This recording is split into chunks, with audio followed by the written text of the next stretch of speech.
बिस्मिल्लाहिर्रहमानिर्रहीम। मैं हूं मोहम्मद ज़ियाउल हक और आप देख रहे हैं एफएस मीडिया नेटवर्क। खबर शामिल करते हैं पेरिस से।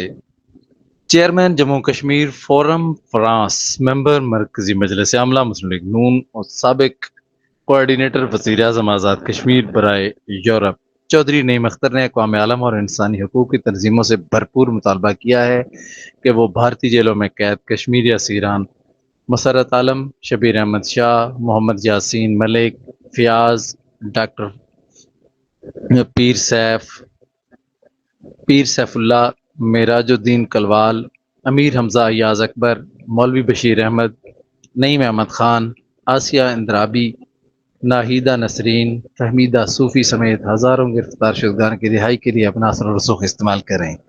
उन्होंने भारतीय फौजियों की तरफ से जारी कत्ल गारत, मुहासरे और तलाशी की कार्रवाइयों, छापों, गिरफ्तारियों और दीगर मजालिम की शदीद मजम्मत की है। उन्होंने कहा कि हम कश्मीरी असीरान की रिहाई के लिए दुनिया भर में भरपूर तहरीक चलाएंगे। उन्होंने कहा कि हम हर फोरम पर इन असीरान की रिहाई के लिए आवाज़ बुलंद करेंगे। उन्होंने कहा कि 5 अगस्त 2019 से कबल और बाद कश्मीरी क़यादत भारतीय जेलों में मुक़य्यद करके असीरान और इनसे वाबस्ता मर्द व ख़वातीन को ज़हनी अज़ियत में मुब्तला रखा है।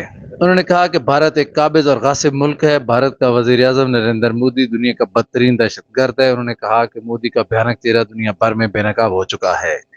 गुजरात का कसाई कश्मीरियों का कातिल है, उसके हाथों कश्मीरियों के खून से रंगे हुए हैं। उन्होंने कहा कि मोदी हुकूमत कश्मीरियों को अपने मादरे वतन पर भारत के नाजायज़ कब्जे के खिलाफ मज़ाहमत करने पर सियासी इंतकाम का निशाना बना रही है।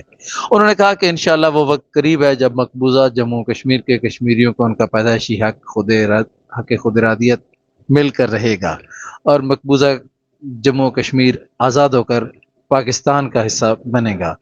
मजीद तबसरों और हालात हाजरा के लिए सब्सक्राइब कीजिए एफ एस मीडिया नेटवर्क। देखते रहिए।